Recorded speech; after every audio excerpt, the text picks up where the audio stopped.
नमस्कार दोस्तों, स्वागत है आप सभी का डेसिमल में। आज के वीडियो में हम लोग डिस्कस करेंगे यूपी टेट का हिंदी का previous year question paper set 2015। आज हम लोग सेट 2015 के सभी क्वेश्चन इस वीडियो में सॉल्व करने वाले हैं। पूरे 30 क्वेश्चन हम लोग सॉल्व करेंगे।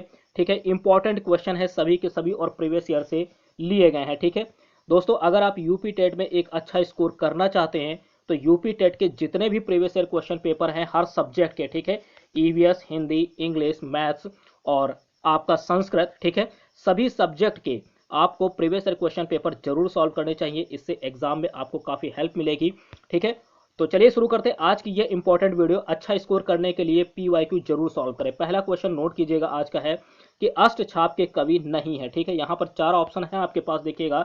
यहाँ पर पूछा जा रहा है कि निम्न में से अष्टछाप के कवि कौन से नहीं है। ऑप्शन ए है परमानंद दास, बी है नाभादास, सी है नंददास और डी है कृष्णदास। आपको बताना है इनमें से राइट आंसर क्या होगा। तो देखिए, अष्टछाप के जो कवि नहीं है वो कौन है, नाभादास है, आपको याद रखना है। बाकी तीन ये जो परमानंद दास है, नंददास है और कृष्णदास है, ये अष्टछाप के कवि हैं। आपसे पूछा जा रहा है कौन से नहीं है, तो राइट आंसर आपका बी ऑप्शन होगा। लेकिन बाकी आप लोग अष्टछाप के कवि, ठीक है, हेडिंग डालिए अष्टछाप के कवि और उनमें परमानंद दास, नंददास और कृष्णदास का नाम लिख लीजिए। ठीक है, अगला क्वेश्चन देखते हैं। सेकंड नंबर, आचरण की सभ्यता किसका निबंध है। ठीक है, ये आप लोगों ने काफी पढ़ा होगा 10th में भी 12th में भी। ठीक है, तो इसकी ये किसका निबंध है आपको बताना है, जो इनके लेखक हैं।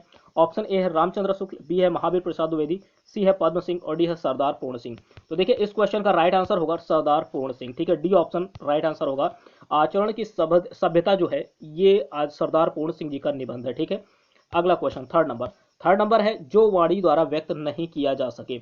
अब देखिए, ये है अनेक शब्दों के लिए एक शब्द। ठीक है, तो जो वाणी द्वारा व्यक्त ना किया जा सके, ऑप्शन ए है अनिवर्चनीय, बी है रहस्य, सी है आत्म साक्षात्कार और डी है स्वानुभूत। ठीक, तो देखिए, जो वाणी द्वारा व्यक्त ना किया जा सके उसे क्या बोलेंगे, अनिवर्चनीय। ठीक है, अनिवर्चनीय, ए ऑप्शन इसका राइट आंसर होगा। अगला क्वेश्चन, अनेक शब्दों के लिए एक शब्द की वीडियो आपको सेपरेट वीडियो हमारे चैनल पर उपलब्ध है। विलोम शब्द की सेपरेट वीडियो आपको उपलब्ध है, पर्यायवाची की सेपरेट वीडियो। ठीक है, आपके जो रचनाएं और कवि हैं 100, ठीक, और 70 रचनाएं, 2-3 वीडियो आपको रचनाओं की मिल जाएगी। तो आप लोग एक बार प्लेलिस्ट जरूर वॉच कीजिए। ठीक है, निश्चित तौर पर आपको वहां से काफी हेल्प मिलेगी। अगला क्वेश्चन देखिएगा, फोर्थ नंबर, उत्साह किस रस का स्थायी भाव है।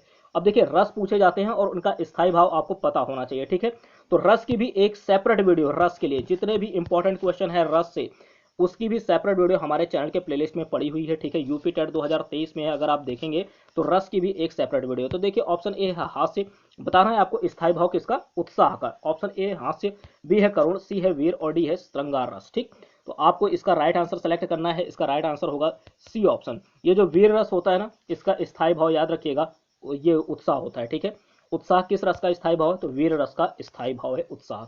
अगला क्वेश्चन, फिफ्थ नंबर है कि कवितावली के रचनाकार कौन है, बताइएगा कवितावली के रचनाकार कौन है। ऑप्शन है जायसी, बी है घनानंद, सी है सूरदास और डी है तुलसीदास। तो देखिए, इस क्वेश्चन का राइट आंसर होगा फिफ्थ का डी ऑप्शन, कवितावली। ठीक है, तो ये इसके हैं तुलसीदास, कौन है, तुलसीदास है। ठीक है, तो डी ऑप्शन राइट आंसर। अगला क्वेश्चन 6 नंबर है, भूषण किस काल के कवि हैं। भूषण किस काल के कवि हैं। ऑप्शन ए है भक्ति काल, बी है रीतिकाल, सी है वीरगाथा काल और डी है आदिकाल।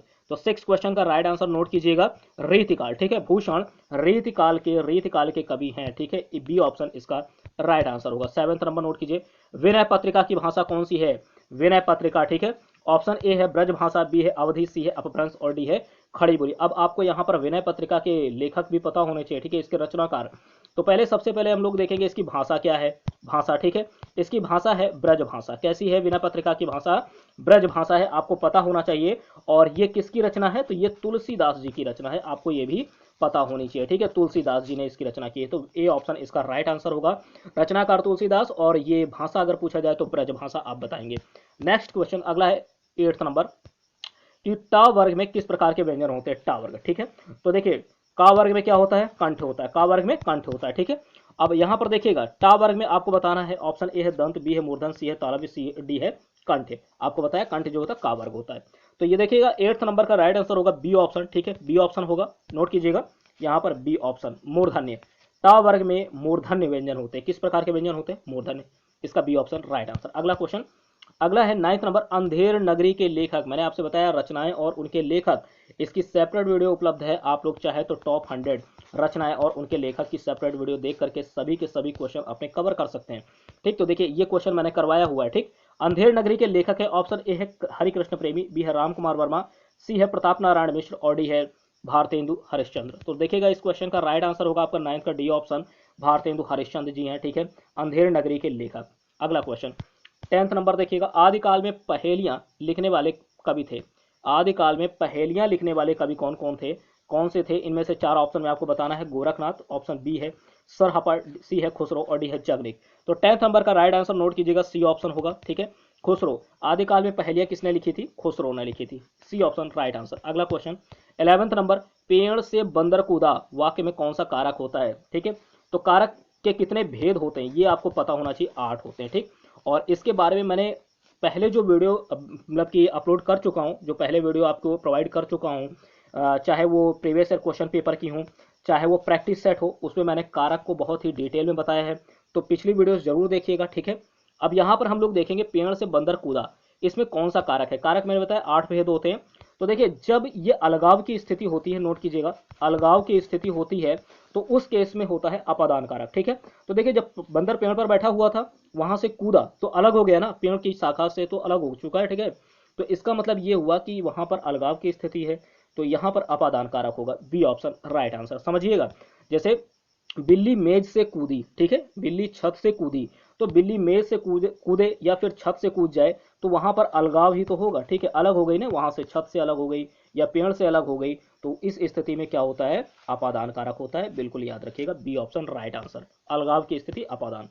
अगला क्वेश्चन होगा, नोट कीजिएगा, अगला श्रृंगार रस का स्थायी भाव, वेरी इंपॉर्टेंट। ठीक है, ये इसको रसराज भी कहा जाता है, श्रृंगार रस को रसराज भी कहा जाता है, आपको याद रखना है। ठीक है, तो इसका स्थायी भाव आपको पता होना चाहिए। बी ऑप्शन ए है रति, बी है क्रोध, सी है उत्साह और डी है हास। ठीक, तो देखिएगा रस जो श्रृंगार रस है इसका स्थायी भाव होता है रति। क्या होता है? रति, और इसे श्रृंगार रस को रसराज भी कहा जाता है। A option right answer. और रसों की संख्या 9 कितनी होती है? 9। कितने रस? 9। ठीक, अगला क्वेश्चन, अगला है यहाँ पर देखिएगा, निम्नलिखित में से तद्भव शब्द है, आपको तद्भव शब्द यहाँ पर सेलेक्ट करना है। ऑप्शन ए है अग्नि, बी है मछली, सी है भ्रमर और डी है मस्तक। ठीक है, तो देखिएगा यहाँ पर जो राइट आंसर होगा, ठीक है, 13 का, नोट कीजिएगा, बी ऑप्शन होगा मछली। ठीक, मछली, बी ऑप्शन इसका राइट आंसर होगा। तत्सम तद्भव, आपको पता है ना, जो संस्कृत शब्द होते हैं वो क्या होते हैं? तत्सम होते हैं। ठीक है, और उनके अलावा जो भी शब्द होंगे आपको याद रखना है वो तद्भव होते हैं। तो यहाँ पर देखिएगा अग्नि जो है ये तत्सम है, आपको ध्यान देना है इस बात को। अग्नि का मतलब आग। ठीक है, अगर आग लिखा होता तो ये तद्भव हो जाता। क्या हो जाता? तद्भव हो जाता। भ्रमर यानी भौरा, ठीक है, भौरा, अगर यहाँ पर भ्रमर लिखा है तो ये संस्कृत रूप है, तो ये तत्सम जाएगा। ठीक है, मस्तक, मस्तक, ये जो मस्तक लिखा हुआ है इसका मतलब क्या हुआ? माथा। ठीक है, माथा।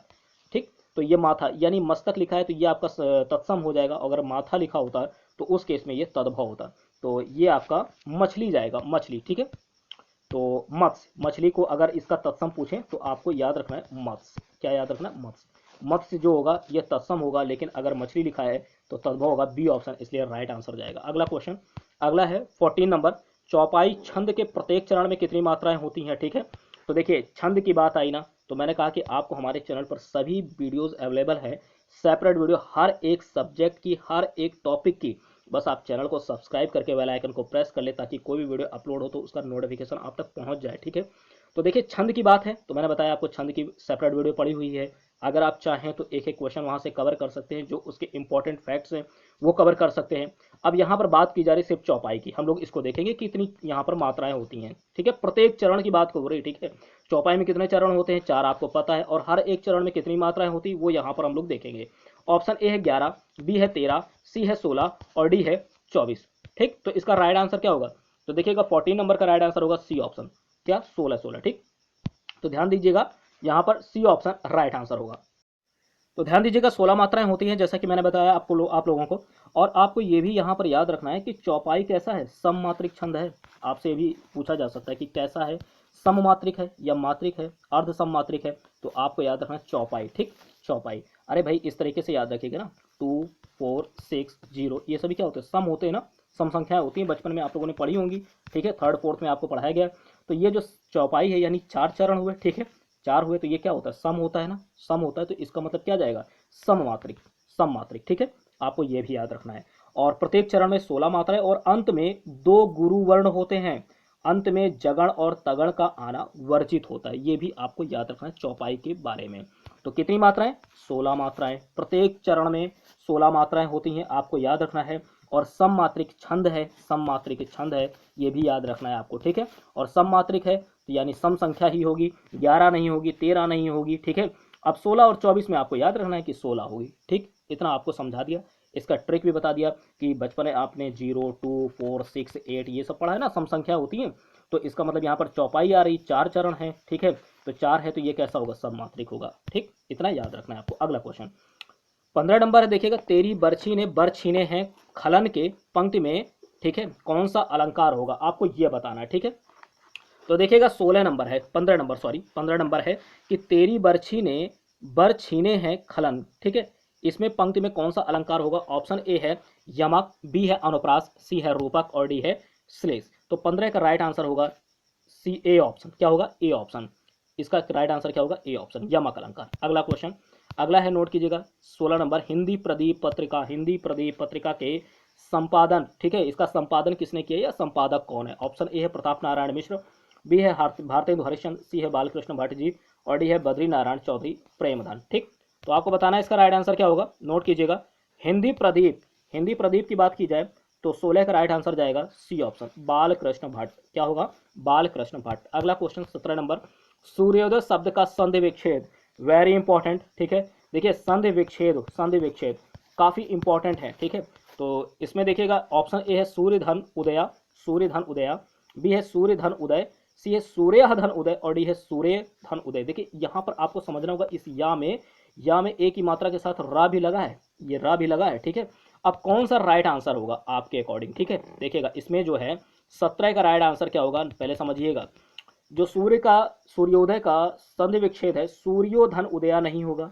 ठीक है, सूर्य धन बड़ा ऊ नहीं होगा, सूर्य ये मैंने बताया ना आपको, या में ए के साथ रा लगा हुआ है। ठीक है, ये भी नहीं होगा, तो ये आपके कट गए, बचा क्या, बी ऑप्शन बच गया ना, सूर्य धन उदय। क्या होगा, सूर्य, सूर्य धन उदय। ठीक है, सूर्य धन उदय। तो आपको याद रखना है यहाँ पर इसका संधि विच्छेद। ठीक है, ये होगा सूर्योदय का संधि विच्छेद, बी ऑप्शन राइट आंसर। अगला क्वेश्चन 18 नंबर, यथाशक्ति में कौन सा समास होगा, यथाशक्ति। ऑप्शन ए है द्विगु समास, ठीक है, बी है कर्मधारय, सी है तत्पुरुष और डी है अवयवी भाव। तो देखिएगा यथाशक्ति में होगा अवयवी भाव समास। क्या होगा, अवयवी भाव। ठीक, यथाशक्ति। और अगला क्वेश्चन देखेंगे, और आपको ये भी ट्रिक याद रखना है कि जिन शब्दों में यथा लग जाए ना, यथा उपसर्ग लग जाए तो वो क्या होंगे, अवयवी भाव समास होंगे। ठीक है, और ऐसे शब्द जिनमें उपसर्ग लगे होते हैं वो भी आपके अवयवी भाव में ही जाएंगे। ठीक है, अगला क्वेश्चन देखिएगा, अगला है यहाँ पर 19 नंबर कि इनमें से कौन सा शब्द तद्भव है। अभी आपको तद्भव की पहचान बताया। ठीक है, कि जो संस्कृत शब्द होते हैं, संस्कृत शब्दों से बने हैं, वो सभी क्या होंगे, तत्सम होंगे, और उनके अतिरिक्त जितने भी होंगे आपके तद्भव होंगे। आपको यहाँ पर समझना होगा। तो देखिए मधुकर तत्सम है, मधुप तत्सम है, भ्रमर तत्सम है, भंवरा बचा, ए ऑप्शन राइट आंसर। ये भ्रमर होता है ना, भ्रमर का है, भ्रमर अगर लिखा होता तो वो तत्सम होता, लेकिन भंवरा लिखा है तो इसका मतलब ये तद्भव होगा। अगला क्वेश्चन 20 नंबर कि मुद्री शब्द का, मुद्री का तत्सम क्या होगा, मुद्री।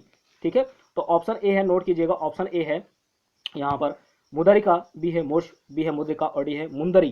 तो भैया ये जो हाथ में पहनने वाली होती है ना अंगूठी, इसी को ही मुद्री भी कहा जाता है। ठीक है, मुद्री। और अगर इसका तत्सम कहा जाए तो इसे मुद्रिका बोलेंगे। क्या बोलेंगे, मुद्रिका।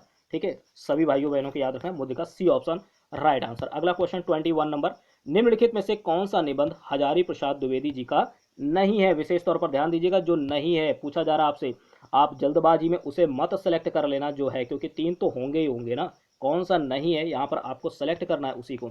ऑप्शन ए कुटज, बी है व्रत और विकास, सी है विचार और प्रवाह और डी है अशोक के फूल। तो देखिएगा इस क्वेश्चन का राइट आंसर होगा 21 का नोट कीजिए। यहाँ पर व्रत और विकास, नोट कीजिए, व्रत और विकास ये हजारी प्रसाद द्विवेदी जी का निबंध नहीं है। कुटज याद रखिएगा हजारी प्रसाद द्विवेदी जी का निबंध है। विचार और प्रवाह है, अशोक के फूल है। तो हजारी प्रसाद द्विवेदी जी के ये सभी नीचे जैसे उनका नाम लिखे, नीचे ऐसे लिख लीजिए सभी के, और लिख दीजिए ये इनके निबंध है। ठीक है, अगला क्वेश्चन नोट्स में नोट रखिएगा, परमाल रासो किसके द्वारा रचित है, परमाल रासो। ठीक है, इसके रचयिता आपको बताना है परमाल रासो के। ऑप्शन ए है नरपति नाल, बी है चंद्रवरदाई, सी है जगनिक और डी है नल सिंह। ठीक, तो देखिए परमाल रासो की रचना किसने की है, तो आपको याद रखना है जगनिक ने। किसने? जगनिक ने। सी ऑप्शन राइट आंसर होगा, परमाल रासो जगनिक। अगला क्वेश्चन 23 नंबर, दुल्हन गावहु मंगलचार हम घर आए राजा राम भरतार। ठीक है, तो देखिए इसमें आपको ये पंक्तियां किसकी हैं, ये किसने लिखी हैं? ठीक है, आपको याद रखना है। ऑप्शन ए है रैदास, बी है सूरदास, सी है तुलसीदास और डी है कबीरदास। ठीक है, तो 23 का राइट आंसर होगा डी ऑप्शन। क्या होगा? ये कबीरदास जी की हैं। किसकी हैं? कबीरदास जी की। ठीक है, तो इस क्वेश्चन का राइट आंसर होगा डी ऑप्शन। क्या होगा? कबीरदास जी होगा। ठीक है, अब देखिएगा इसके अतिरिक्त यहाँ पर ये जो रैदास लिखा हुआ है, सूरदास लिखा हुआ है और तुलसीदास, इनके बारे में भी कुछ पंक्तियां आपको याद रखनी है। ठीक है, जैसे कि अगर रैदास जी की बात करें, पहले ऊपर ऑप्शन ए है रैदास जी की, तो अगर यहाँ पर पंक्तियां आती हैं कि प्रभु प्रभु जी तुम चंदन हम पानी, जाकी अंग अंग बास समानी। ठीक है, ये आपने ध्यान दिया ना। तो अगर ये वाला आता है प्रभु जी, तो याद रखिएगा ये रैदास जी का है। ठीक है, रैदास जी ने कहा है। ये पंक्तियां किसकी हैं? रैदास जी की। सूरदास जी की पंक्तियां अगर आपसे पूछी जाएं तो एक पंक्ति आपको ये याद रखना है, लड़काई को प्रेम कहो अल कैसे करके छूटत। ये सूरदास जी की हैं। और अगर तुलसीदास जी की एक पंक्ति आपको याद रखनी है तो देखिए ये याद रखिएगा, इंपॉर्टेंट है तुलसीदास जी की। ठीक है, तो यहाँ पर सॉरी ये कबीरदास जी की, ये वाली। ठीक है, ये वाली इंपॉर्टेंट है कबीरदास जी की। तो डी ऑप्शन इसका राइट आंसर होगा, डी ऑप्शन राइट आंसर। अगला क्वेश्चन हम लोग देखेंगे। अगला है, नोट कीजिएगा 24 नंबर, मृगावती किसकी रचना है? क्या है? मृगावती। मृगावती किसकी रचना है? ऑप्शन ए है देखिएगा कुतुबन, बी है जायसी, सी है उस्मान और डी है मंझन। तो नोट कीजिएगा 24 का राइट आंसर होगा, क्या होगा? कुतुबन होगा। क्या होगा? कुतुबन। ए ऑप्शन इसका राइट आंसर, मृगावती कुतुबन की रचना है। ठीक, अगला क्वेश्चन देखेंगे। अगला है यहाँ पर, निम्नलिखित में से शुद्ध वर्तनी वाला शब्द आपको चयन करना है, शुद्ध वर्तनी वाला। ठीक है, तो देखिएगा शुद्ध वर्तनी के लिए आपको सबसे पहले ध्यान देना होगा, ये अंतरराष्ट्रीय, यहाँ पर डी से हम लोग देखते हैं, डी से देखते हैं। ठीक है, 25 में सबसे पहले डी से देखते हैं। तो देखिए ये अंतर लिखा है, अंतर के बाद राष्ट्रीय लिखा है, तो ये गलत होगा। ठीक है, उसके बाद यहाँ पर अंतरराष्ट्रीय, ये तो आप देखते ही काट देंगे। ठीक है, देखते ही काट देंगे। ठीक, अब बचा इसके बाद ऑप्शन ए देख लेते हैं। ये रा जो है ता के ऊपर इन्होंने लगा दिया, ये रा ता के ऊपर लग गया, इसलिए ये भी गलत हो जाएगा। तो यहाँ पर देखिए सब गलत हो गया, बचा क्या? सी बच रहा ना, सी बच रहा, ये होगा अंतरराष्ट्रीय। आपको अंतरराष्ट्रीय में ध्यान रखना है कि जो रा है वो मात्रा के साथ ऊपर जाएगा। ठीक है, रा में अंतरराष्ट्रीय, ये होगा इसका तरीका। C option right answer. अगला क्वेश्चन देखते हैं 26 नंबर, आगे कुआं पीछे खाई। अब बात आ गई ना मुहावरे वाली। ठीक है, मुहावरे और लोकोक्ति की, मुहावरे और लोकोक्ति की सेपरेट वीडियो चैनल के प्लेलिस्ट में है।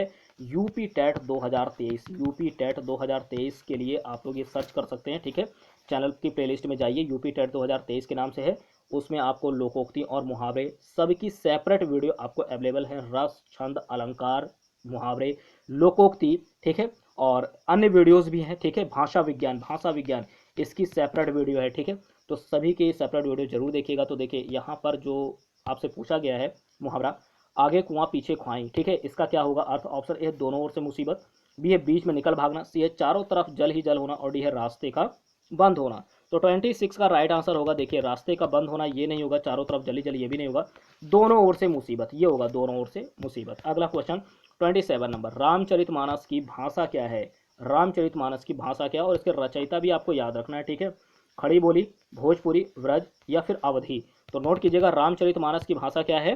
27 का राइट आंसर डी ऑप्शन होगा, अवधी। अवधी में लिखा है, किसने? तुलसीदास जी ने। ये तो सभी को पता होगा, तुलसीदास जी की रचना है रामचरितमानस। विनय पत्रिका भी इन्हीं की है। ठीक है, विनय पत्रिका भी इन्हीं की है। अगला क्वेश्चन, अगला है, आदिकाल के लिए वीरगाथा काल नाम किसने प्रस्तावित किया? आदिकाल के लिए वीरगाथा काल नाम किसने प्रस्तावित किया? देखिए इसके बारे में मैंने आपको डिटेल में बताया है। अगर आपने अन्य वीडियोस हमारी देखी हैं, प्रैक्टिस सेट या जो भी प्रीवियस ईयर क्वेश्चन पेपर हैं, उनमें ये क्वेश्चन आया था, तो मैंने बहुत ही डिटेल में बताया। ठीक है, तो आपको सभी वीडियोस देखनी चाहिए। ठीक है, निश्चित तौर पर आपकी जो हिंदी है, हिंदी का पूरा सिलेबस आपका कवर हो सकता है हमारे चैनल के माध्यम से। ठीक है, हिंदी हो गया, ईवीएस हो गया, इंग्लिश हो गया, ठीक है, संस्कृत हो गया, मैथ हो गया, कोई भी सब्जेक्ट, सीडीपी, सभी आपके कवर होंगे, बस आप हमारे चैनल को सब्सक्राइब कर लें। तो देखिएगा वीरगाथा काल नाम किसने दिया? ऑप्शन ए है आचार्य हजारी प्रसाद द्विवेदी, बी है आचार्य रामचंद्र शुक्ल, सी है डॉक्टर राम कुमार वर्मा और डी है महापंडित राहुल सांकृत्यायन। तो ये तो होगा नहीं, डी ऑप्शन आप कट कर दीजिए, ये नहीं होगा। ठीक है, और रही बात आपके ये देखिएगा 28 में राम कुमार वर्मा भी नहीं होगा। ठीक है, आचार्य हरजाई प्रसाद द्विवेदी भी नहीं होगा। ठीक, यहाँ पर राइट आंसर क्या जाएगा? B option. ठीक, Acharya Ramchandra Shukla, B option right answer. अगला क्वेश्चन 29 नंबर, नोट कीजिए, उत्कर्ष शब्द का विलोम। ठीक, अब बात आ गई ना विलोम की, तो मैंने बताया था विलोम शब्द की सेपरेट वीडियो चैनल के प्लेलिस्ट में जाइएगा, जरूर मिलेगा। ठीक, पर्यायवाची की सेपरेट वीडियो आपको मिलेगा, अनेक शब्दों के लिए एक शब्द की सेपरेट वीडियो आपको मिलेगी। अब केवल उत्कर्ष की है, अगर आपने पहले वीडियो देखी होगी तो इसका राइट आंसर ऑप्शन अपकर्ष भी दे रहे हैं, बी ऑप्शन विकर्ष, सी ऑप्शन अपभ्रष्ट और डी है पतन। तो यहाँ पर ये जो नीचे लिखे ना पतन अपभ्रष्ट, देख करके ही कट कर दीजिए। ठीक है, और विकर्ष भी नहीं होगा, अपकर्ष होगा। उत्कर्ष का विलोम क्या होगा? अपकर्ष होगा। A option right answer. अगला क्वेश्चन 30 नंबर, आनंद कादंबरी के संपादक कौन थे? ठीक है, आनंद कादंबरी, ऑप्शन ए है देखिएगा अंबिका प्रसाद व्यास, बी है भारतेंदु हरिश्चंद्र, सी है बाबू कुलाब राय और डी है बद्री नारायण चौधरी प्रेमधन। ठीक, तो देखिए आनंद कादंबरी के संपादक कौन थे, इसके राइट आंसर होगा, नोट कीजिएगा, आनंद कादंबरी का राइट आंसर इसका होगा डी ऑप्शन, क्या है? बद्री नारायण चौधरी प्रेमधन। ठीक, इसका डी ऑप्शन राइट आंसर होगा। आपको यह भी याद रखना है कि आनंद कादंबरी जो है इसमें इसके बारे में इसके किस सन में इसका प्रकाशन किया था, तो याद रखिए आनंद कादंबरी 1881 1881 में, याद रखिएगा 1881 के इसके 81 में जो बद्री नारायण चौधरी प्रेमधन जी थे, इन्होंने इसका संपादन किया था। और आपको ये भी याद रखना है कि ये जो आनंद कादंबरी है ये मासिक पत्रिका थी, कैसी? मासिक पत्रिका। ठीक है, और इसका प्रकाशन कहाँ से हुआ? तो मिर्जापुर। ठीक, मिर्जापुर। अब देखिए आपको पहले मैं यहाँ पर जो इंपॉर्टेंट फैक्ट है वो बता रहा हूँ, ध्यान से समझिएगा। ठीक है, वीडियो थोड़ी लंबी होगी, चलने दीजिए, उससे कोई मतलब नहीं। आनंद कादंबरी के रचयिता आपने देखा बद्री नारायण चौधरी प्रेमधन, इसका जो संपादन वर्ष है 1881, याद रखेंगे ना। ठीक है, और ये कहाँ से हुआ? मिर्जापुर से हुआ। कहाँ से हुआ? मिर्जापुर से हुआ। देखते जाइएगा, मासिक पत्रिका, कैसी? मासिक पत्रिका। अब देखिए भूलेंगे नहीं, माँ से मिर्जापुर, माँ से मासिक, दोनों को याद रखिएगा। ठीक है, माँ से मिर्जापुर और माँ से मासिक, ऐसे याद रखिएगा कि मिर्जापुर मासिक, मिर्जापुर मासिक। ठीक, तो इससे अगर आपसे कभी पूछा जाता है कि आनंद कादंबरी कैसी पत्रिका थी, मासिक थी या और कैसी, 4 ऑप्शन होंगे वहां पर, आपको राइट आंसर मासिक पत्रिका में लगाना होगा। ठीक है, वार्षिक नहीं होगा, मासिक होगा, अर्ध वार्षिक होगा, तो आपको मासिक वहां पर लगा देना है। ठीक है, याद रखिएगा। तो इतने फैक्ट आपको इसके बारे में याद रखना है। ठीक है, तो ये थे इंपॉर्टेंट क्वेश्चन, जो 30 क्वेश्चन है। ठीक है, इस सेट के। ठीक, आपको ये जो है सेट 2015, ठीक है, इसके इंपॉर्टेंट जितने भी क्वेश्चन थे वो मैंने यहाँ पर आपको वीडियो में प्रोवाइड किए। ठीक, और हर एक का आंसर दिया, जितना डिटेल्स पॉसिबल हो सकता था यहाँ पर किया, ताकि वीडियो भी लंबी ना हो और इम्पॉर्टेंट जो डिटेल है वो आपको मिल जाए। ठीक, और प्रीवियस ईयर क्वेश्चन पेपर जरूर पूरे के पूरे सॉल्व कीजिए। ठीक है, प्रीवियस ईयर क्वेश्चन पेपर अगर आप सॉल्व करके जाते हैं तो यूपी टेट 2023 के लिए, ठीक है, आपका स्कोर जो होगा बहुत ही बेस्ट जाएगा। ठीक, तो इस वीडियो को अगर आपको पसंद आती है ये वीडियो तो इसको लाइक कीजिए, शेयर कीजिए जितना हो सके। और अगर आप चैनल पर पहली बार हैं, ठीक है, और पहली बार हैं, तो चैनल को सब्सक्राइब करके बेल आइकन को प्रेस जरूर कीजिए, ताकि कोई वीडियो अपलोड हो तो उसका नोटिफिकेशन आप तक पहुंच सके। ठीक है, और जितना हो सके प्लीज़ शेयर जरूर कीजिए और सब्सक्राइब भी जरूर कीजिए। आप लोगों का जो सपोर्ट है इंपॉर्टेंट है, काफ़ी सपोर्ट आप लोगों ने किया है, इसी तरीके से सपोर्ट करते रहिए। ठीक है, मिलते हैं आपसे नेक्स्ट वीडियो में। Thank you.